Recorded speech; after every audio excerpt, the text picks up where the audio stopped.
ชื่อชีวันเมื่อฉันและเธอชิดใกล้แต่ฉันไหนก็ห่างฉันไปทุกที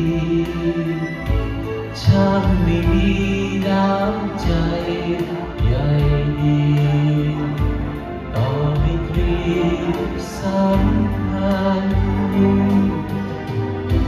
เริ่มแต่วันที่เราพบกันคล้ายเพื่อนแต่ดูเหมือนมีสิ่งเร้าใจไว้วันปล่อยรุ่งสุมสวงงานวันเปลี่ยนเป็นฉันรักเธอไม่เคยเผยความในใจ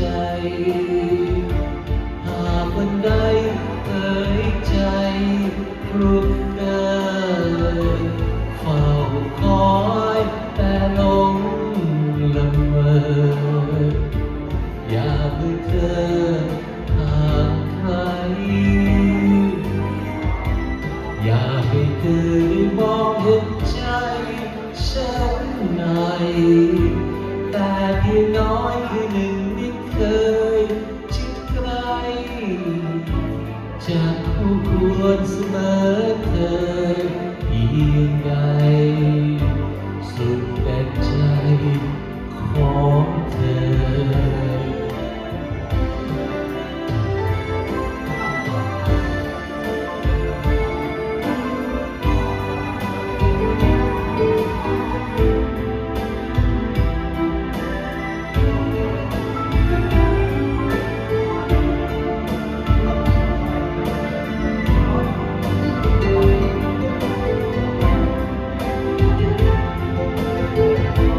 ไม่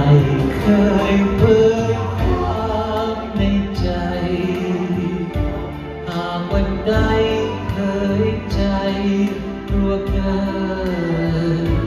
เฝ้าคอยแต่หลงละเมออยากให้เธอห่างไปอยากให้เธอได้มองเห็นใจฉันหน่อยแต่เพียงน้อยคือหนึ่งไม่เคยชิดใกล้จะคู่ควรเสมอเธอเพียงใดสุดแต่ใจของเธอ